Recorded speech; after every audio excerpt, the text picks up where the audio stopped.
right, so I want to finish off today's talks by talking about two collections that KansasFest acquired this year. Javier, am I in the camera? Just to make sure. Does it look good? Okay. And I think Roger Wagner is actually watching the live stream right now, so everybody wave to Roger. Thank you, Roger. Yes, thank you. So I had the opportunity to go out to California to help Roger Wagner. He really wanted to kind of pare down his collection. As many as you know, he owned several companies back in the day, Apple II related software.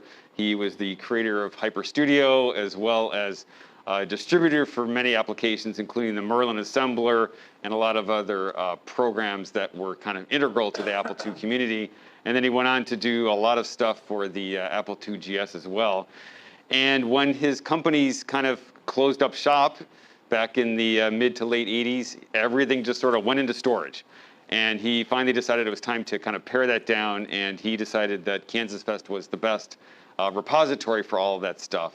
And so Ken Gagne was actually already out there doing some work, and so I flew out, actually ended up 2 weekends, and Roger was there as well the whole time helping us out. So here's some pictures from when we were out there. So you can see there's Roger Wagner, and this is with one of his original Apple IIs, and you can see it in a display case that he used to bring around to dealers.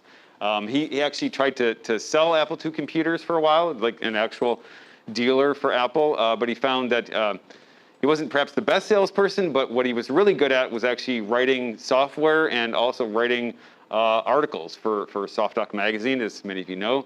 And so he sort of shifted gears and went more towards the software and publishing side of things. But this is the computer system that he used to bring around with him. He actually kept that system. One of the things I did the first weekend I was out there was kind of help him reassemble a working Apple II system, as well as a working Apple II GS system that he wanted to keep these in you know, kind of the way they were back in the day. So that was a lot of fun to get those up and running. Some really interesting things in his collection. I mean, there was hundreds and hundreds of boxes and items. Actually, so one of the things that he came up, or that he showed me, was this Apple computer in a box. And he didn't really know, I think, where it actually came from. Roger, you can correct me if I'm wrong in that. It's just it's not an Apple I or anything. It's an Apple II, but it's in this kind of strange wooden box. This is Brian Peachy, who is also active in the community. He also came out to help, and here he is holding Roger's copy of Ultima One in the baggie, which is, as you can imagine, a fairly rare item.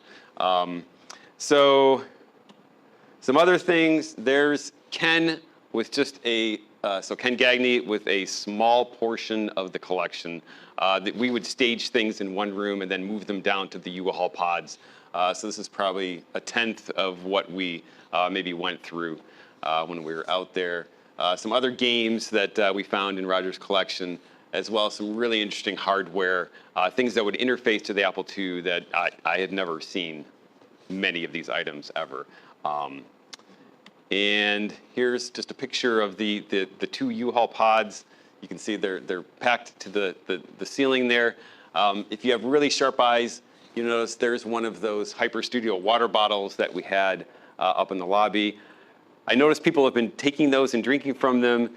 I don't know if we ever made it particularly clear when you arrived at KansasFest that those water bottles are literally 30 plus years old. Those are not new water bottles. Yes, so perhaps we should have had a disclaimer on those. Yeah, so this was all shipped to Kansas, not Kansas City, but actual Kansas, into a storage facility there. And so Sean Fahey is managing that side of things, and so it's all safely stored. I'll talk about that in a minute. And then finally, this is just a picture of the four of us celebrating. I think it was actually the first weekend, so maybe we shouldn't have celebrated quite so early. And then just a couple other funny things. Roger Wagner's used electronics, old neck monitor, and then a super strange Apple II in a case, like a rack-mounted Apple II. Really, yeah, really strange. I think I have a video on my YouTube channel where I went through some of this, and he talks about that computer. So if this works, this is a video, and can you hear it? Okay, so this is the woman, I think Megan, who came to pick these things up. So it was so heavy that she stalled her, whatever you call that, her loader there, so the thing completely stalled out. And you'll see her. This video is just about a minute long, but just listen for what she says when she drives.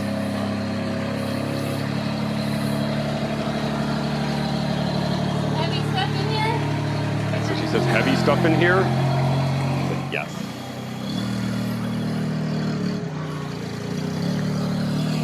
Well, Roger, any parting words? There goes 40 years of the history of computing to the best place in the whole world it could be.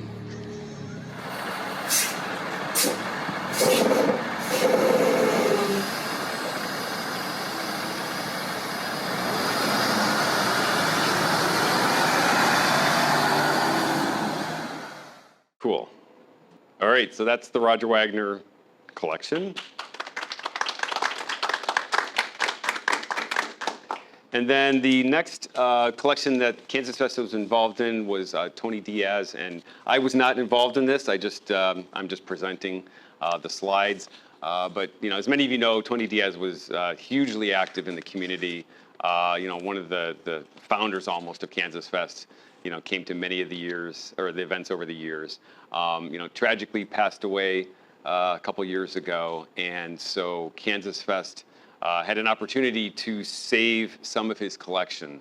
And it was, there was a lot of kind of, I don't want to, maybe controversy or things that happened to some of his collection that was really unfortunate. But we did manage to get out there and actually get a lot of really nice stuff, including some of his rare prototypes, software, hardware, and everything. Not as much as we maybe had hoped, but in the end, it was successful. And as I say here, it was actually six U-Hauls worth of stuff, so huge. And a lot of this was thanks to the community. So we had a GoFundMe, which raised $16,000, and this paid. Most of this went to the trip itself, so paying for people to fly out there. But a lot of it actually went to just buying some of these items from the state. And so that was a big chunk of it as well, is just purchasing these things. So we could not have done this without your help, everyone who contributed to this. So thank you for that. And some pictures. So from what I gather, since I wasn't there, things were either highly organized or extremely disorganized. And so you can see, here's all manuals and magazines and things. It looks fantastic. Maybe a little sketchy here. What's going on? What's outside the window here? Well, there's 3 shipping containers that are also filled to the brim with stuff. So some of it was chaos. So here's an old car that, I don't know if it had computers inside of it. This is, Apple IIs kind of stacked to the ceiling, kind of a little hodgepodge. All this stuff here, it's a little hard to tell what's going on, but this is a whole bunch of computers in here, hardware, software, all of it outside. And this is in California, right near San Diego, lots of salt air. So you can imagine things were in not a great state. And in fact, some of the items that were in the garage giveaway, you might have noticed some of them were fairly dirty, rusty, anything like that was unfortunately, came from Tony's estate. So a lot of stuff was in really great shape, but then quite a bit of it was, not so great. So finally, the teams that worked on this, so there was 4 of us for Roger Wagner, much larger team for Tony Diaz, and this is only the people that really helped out with the actual move. There's a much larger team that is actually now in the process of actually archiving things, figuring out what's on hard drives. There was a lot of like Macs that just had, unknown contents to them. So what's next? So all these items are safely stored. They're in a storage facility in Kansas. What we did is Roger's stuff was mostly already in boxes, so that was good to go. Tony's stuff, we actually ended up buying 150 of these totes. So we bought out like the Home Depot supply of totes in California. And then everything was loaded into those for the trip to Kansas. The plans for the collection, we need to obviously go through it, sort it, catalog it, see what's there. Some of that's already underway. Some of it already ended up at the garage giveaway. So those were the things that we were able to figure out what they were. And then we're just going to need a lot of help, scanning, disk imaging. We want to make those, whatever we scan and image freely available. So this would be like media, print media or discs. We obviously want to put that up either on our own website or the Internet Archive or whatever is the appropriate place. And then eventually it would be great to take some of these items, especially the unique, rare things, and somehow display them, and we obviously don't have a physical facility, but what we're thinking is maybe we bring a few items every year to KansasFest, and it would be kind of like a theme. So this year we could have brought, Apple III things, and maybe next year it'll be something else. So that's kind of the tentative plan.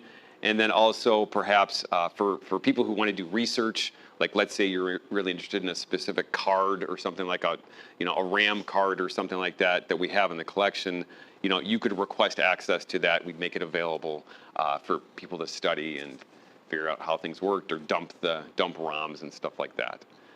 I think that's all that I had. Any questions about any of that? So, you mentioned the garage giveaway. Will there be multiple garage giveaways and stuff eventually? Is that what you're thinking? Yeah, Some of it, obviously. Yeah. I have not been to the storage facility, so I have no idea what percentage of stuff ended up, upstairs in the garage giveaway. I imagine it's small compared to what's still out there, but I also don't know. Oh, Javier, you were there. Do you want to speak to that? Yep. Here, grab that mic. Okay. Can you hear me? Yeah. Can you hear me? Yeah. So yeah, I was there. There's a lot. There's a lot. So actually, we were talking about that. It may be about 3 to 4 KansasFest giveaways. So it's a lot of stuff. Of course, the rare stuff may end up in but there's a lot of generic things, and so there's a lot more giveaway. Don't worry about that. A lot. Who's paying for the storage in the meantime? How does that happen? KansasFest is. So it's just kind of comes out of our operating budget. We are a 501c3, so, it's partly, so registration fees. To that point, you could probably use some more donations, right? Absolutely, I mentioned that. Yes. Get another one going. Yeah, so the question is, who's paying for all the storage and everything, and so the answer is the KansasFest nonprofit, and we do have a way in our website that people can make donations, and so if you want to contribute that way, it would be very appreciated. Yeah. Yeah, and bring your stuff, the stuff that you don't use anymore. Also, that's another good way to do it. Give back to the community what you're not using anymore, and let anybody else can enjoy it. People are already doing it, but that's a very good idea. So if you have stuff that you don't use too much, just next year bring it or send it out, and it can be used. So I did put some items in the garage giveaway. yeah. So if you got items, enjoy them, and next year if you have something extra, say, oh, maybe I won't use this at the end, bring it back. Or give it to the community, directly, maybe. Yeah. Go ahead.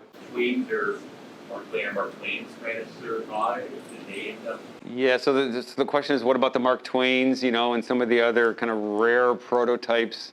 A few of those items did end up actually getting overlooked, perhaps is a way to phrase it, and so they did end up in the collection. Unfortunately, not as many as we really would have hoped. Yeah.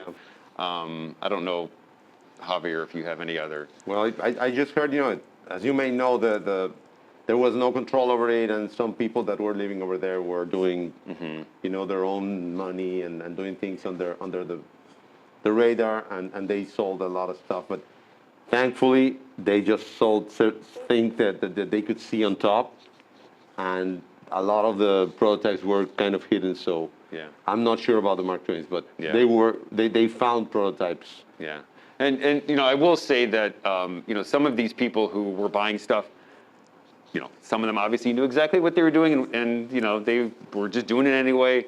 There have been at least one or two people who ended up buying stuff without really realizing, and they, a lot of stuff. And there's actually a couple people in particular who, started selling stuff on eBay, but when we reached out to them, they were like, oh my gosh, And so what they've actually been doing, obviously they paid a lot of money for it. They've actually been sending stuff to one of the people in our community to either image it or whatever needs to be done, and then we would mail it back to them, and then they sell it. So it's not all Not lost. bad people, right? Not lost. And Yes, exactly. Not bad people. They didn't do anything wrong. They bought stuff. They and did not didn't know. know, but they spent the money, and legally they did a normal thing. Yeah. But the good thing is that they cooperate and they say, hey, maybe those drives, the information on those drives is important to us. Can we have it? Yeah. And I say, yes, take the drive, copy it, and bring it back to me. Send it back to me. So at the same point, this software is very hard. Please copy it and send it back to me so I can sell it, recoup. Okay, well, or we can buy it. Also, we'll try, but Yeah, sure. And so the stuff that's in the owned by KansasFest now, that's clear, right? There's no. Yes. It's So safe. yeah, Oh, yeah. The question is the stuff that is owned by KansasFest, is it safe? And the answer is yes. We own it legally. We did donation forms or whatever was necessary to say, yes. And in the future, No. we plan to not borrow, but have display things. And if people ask, hey, I would like to have some information or photos of maybe copy the ROMs from this prototype, we can do that. Yeah. That's the intention, to have a thing that it's available to not to certain people, but to the public or to the community. So if they need things specific for them, they can get information. I don't know, not borrow it, but maybe get information or come over here and see it over here. And Yeah. yeah. Yep. All right. Any other questions about any of that? Okay, great.